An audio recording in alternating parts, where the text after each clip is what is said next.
Hello everyone and welcome. Today we're going to be installing the Bushwacker cutout fender flares on my 1997 Jeep Cherokee Sport. This particular video is going to be a bargain basement video to see how many people are interested in seeing videos from me. This particular side is already completed. I did this over the last couple of weekends. But what I'm going to be showing you is the other side. The other side, I've already removed all of the parts that needed to be taken off, which include the existing fender flares, which were here, and the brackets that hold them on. On this particular model, there is a rear plastic piece that extends the bumper across that needs to be removed. It had riveted in bracket that needs to be drilled out. Also, the inner fender flare rear fender has been taken out because it is not necessary once you cut the fenders. On the front fender, we've marked it out and removed all the plastic pieces along the front, and I've done it in two different styles so that you can see the ways it can be done. You can mark it off with painter's tape, and you can do it in grease pencil, which is how I have the rear set up. The rear is marked out along the line, and the area that Bushwacker tells you to keep is from here to here. As we do this video though, I'm going to show that I'm going to tuck this section in, so there are markings for where the cuts are going to be for that. This particular Jeep is just a toy of mine. It is a truck that I got for almost nothing, and it's a good, reliable little truck. So it's got some damages. It's a crushed in passenger side door and rocker panel, and then on the driver's side, which is already completed, there's some damage on the door that I had to work around. Bushwacker in their instructions don't really give you enough information to tell you which way they want you to do it, except for they say that you should go around these holes. Most of the drawing of the lines is based off of what they've told in the instructions, but the way that I prefer to do it, I like to make the radius along the side on each side of the fender, where they set it up so that you cut straight across, which to me doesn't look as good. Also, they in the instructions tell you to take a piece of wood and jam it up underneath the inner fender plastic so that it's up out of your way. I remove the rear mounts so that I can peel the plastic down. To me, it's an easier way to set it up. The next portions of the video will show after I've cut them, because it's not real super interesting to watch the cutting itself, but more to see the progress of how it's come out. I want to mention a few other things before I start actually cutting this fender. When you get started on this, you're going to end up cutting out this first mounting hole for the fender. There is a second one that will end up becoming your main support for the bottom of the fender. Also, up inside the fender there is a bracket, which I don't know, that one right there. You are going to need to drill that pop rivet out. It is used to brace the outer fender, but your fender flare is actually going to end up taking up the rest of the support. The other thing is there are two recommended ways for cutting these fenders. You can do it with a sawzall, or you could do it with a grinder. In this particular case, I prefer to use an angle grinder. The sawzall will work as well. My reason for not using the sawzall is the sawzall has a tendency to vibrate really hard, which will end up making a really dented up, jagged line. And it's really easy for a sawzall to run away and make a really bad cut. This, I feel like I have a little bit more controllability, so we're going to use that for all the cuts on this. Okay, so here we have the front fender cut out roughly along the line that I had marked out with the tape. Also, I have taken off the inner support, which was attached to that popper bit there. In this particular case, I just continued to use the grinder.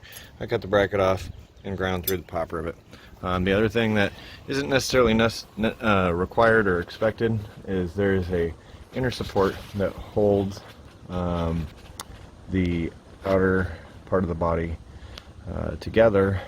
It's welded and it is the main support.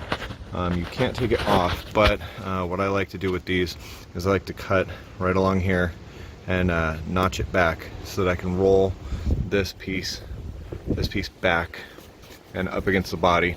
I'm gonna be putting 33-inch tires on here, so all the extra clearance I can get will help out with the size of the tires that are gonna go onto this. So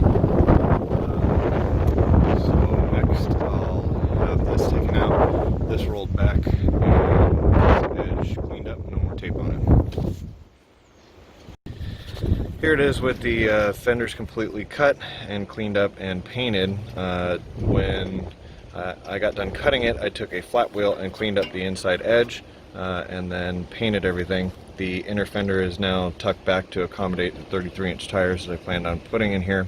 Also, Bushwacker recommends when you first start doing your cuts that you cut the bottom of the fender here along the bottom of the headlight bezel.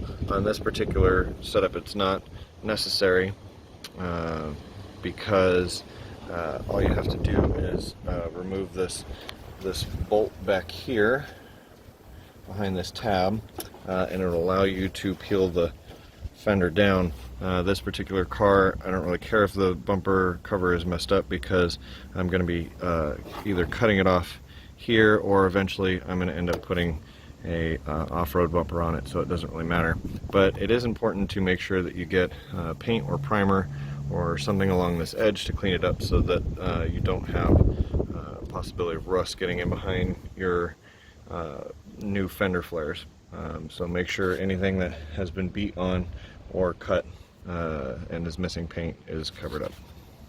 Okay, if you're going to reuse the inner fender plastics, the easiest way to cut these is to push them back into place so that you can see where the inner fender is going to sit. The easiest way I found to do these is there are a series of holes. I usually just cut it along the top of the holes, leaving the radius edge. That'll allow it to push back into place. Once the fender's on, it'll actually have a bit of a shelf that'll keep it up in place, but the radius edge will be able to lean against the back side of the fender. You usually end up taking out a piece about this big. If you don't want to deal with cutting it, you can just completely remove the inner fender. It's not anything that's required, it's mostly just there for aesthetics. Okay, so the key to setting up these fenders once everything is done is to make sure that you tuck the inner fender plastic back into place so that it's in behind your fender that you're going to install, or fender flare that you're going to install. I generally use tape to hang the flare, and then I double check it between the other side. As long as your cut places are all about the same and your placement of the fender along its position is relatively the same compared to the other one, your placement should come out in the same area, which is ideal because you don't want the flares to look crooked. The fender flares do give you a little bit of flex. As you can see in the tape, there's a little bit of a gap sitting right there. Once you set everything in with the screws and stuff, it will allow that to lay flush. But make sure that the curved sections in the fender right in here line up with the curved sections on the vehicle when you mark it, or they will come out uneven and twisted.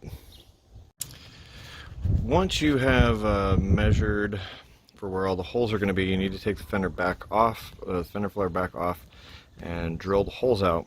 Once you drill the holes out, you'll be able to line the fender flare up with the openings. You need to, at this point, make sure that you put on the bolts with the rubber washers in each of the holes so that it's easier to line the fender flare up as you're trying to install it.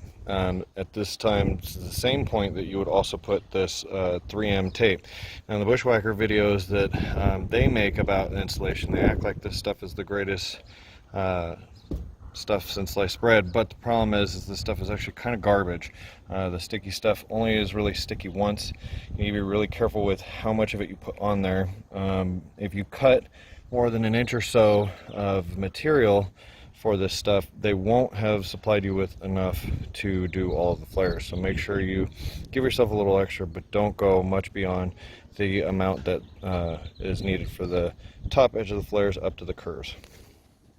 Okay, at this point the fender flare is installed. When you're installing it, it's important to make sure that you get each one of the holes lined up with the hole that you've drilled ahead of time.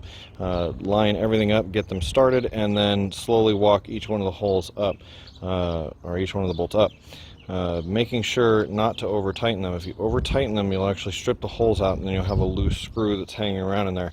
If you're going to be doing more serious off-road, I would recommend using some stainless steel hardware with nuts and bolts. The only problem is you're going to have trouble getting the nuts on the inside in certain spots because of how it's located. Also, the seal that I had mentioned before, that's such a great product, it's necessary. And there really aren't many other things on the market you're going to be able to find to switch it out for. But Bushwacker gives you this little tool. The tool needs to go in either this way, or you can put it in this way and pull it around so that you get the seal to come all the way flush. Once it's most of the way flush, I'd go back through and double check all your screws. Just remember to make sure that you don't over tighten it. But for now, the front fender is done. On the next one, I'll be cutting out the opening, and I'll really just stop at points to explain what I'm doing and what I might be doing different than something else on the instructions. So at this point the fender is rough cut. As you can see, there's some pretty jagged looking edges on there, and there's a lot of stuff hanging off it. I haven't ground the edge of it with the flap wheel yet. Just so that you're aware, once you cut through this, you do end up creating an open space between the two fenders. Generally what I do with it is I bang the inside of this to make sure that the inner part of the metal fender is pushed back behind the front edge of this. And I also take a bead of silicone and run it through both of them. You end up creating it on both sides. This is also the reason why they ask you to keep this section along here. This section is held together with a handful of spot welds. They use this as the weld support for the tub to the body. The two pieces come together right here. There's a weld seam along the whole thing, but this is enough to continue to support it. My personal preference, because there may end up coming a time where you end up having to take the fender flare off and you still want to have the Jeep looking normal, you take this and bend these over. In the next version of this, I'll clean this up, put silicone, and have this all bent over so that you can see what it all looks like once it's done. But the front edge and the back edge do need to be sealed before you do it. Otherwise, if you end up off-roading into some wet stuff, you will end up filling the car with water. Alright, point we're at here, everything has been sanded down and softened along the edge. Silicone filled all of the gaps in between the fenders where it separates, and I've rolled the top edge, which is now tucked up in the inside and flattened up against the inside of the inner fender. Everything else has been silicone filled, and now we can start installing the parts. Okay, so this is the last step I'm going to show you before I finish and put the last piece of the fender on. The rear section of the fender goes on the back half of the car, and then there's a black plastic piece that you install along the door frame edge. One of the important things to know about this project they don't tell you about is when you do the next section, it goes onto the door, and two of the holes, the top one and the bottom one, come through the door. That's the way the kit works. I would recommend once the bolts are through the holes up here that you grind them off and sand them up so that you don't get your fingers caught on either of them. It's not really a place that people touch on the door, but it is smarter, especially if you got little ones, to make sure that stuff like that's not hanging out. Other than that, this plastic piece just screws in with self-tapping screws. This uses the same stainless hardware, goes on just like the other side does, except for it's in two pieces. It's important to pay attention to the gap spacing between the door. I try to keep the fender that's on the car behind the door line, and then the next section I tried to line it up on the other side of the door. I've already drilled this side, so the next thing I have to do is install it, and project's done. Okay, so there is the finished product. That's what it looks like once it's all done, the rear. And as I mentioned before, this car is going to be eventually riding on 33-inch tires, which, as you can see, are almost as tall as the fender flares. So this car is going to have to get a 4.5-inch lift before that happens. This particular project, I did these two fenders over 2 different days because I had some things come up yesterday where I couldn't finish it. Generally, each one of these has taken me about an hour to 2 hours to do. I did them over the course of 4 days. That being said, I'm also a very experienced mechanic. I've been working on cars and doing projects like this for years. For a novice mechanic to be attempting a project like this, I would recommend that you watch lots and lots of videos and consult as many experts as you can before you decide to do a project this extensive. That being said, hope you liked the video. Please remember to like and share. Alright, thanks.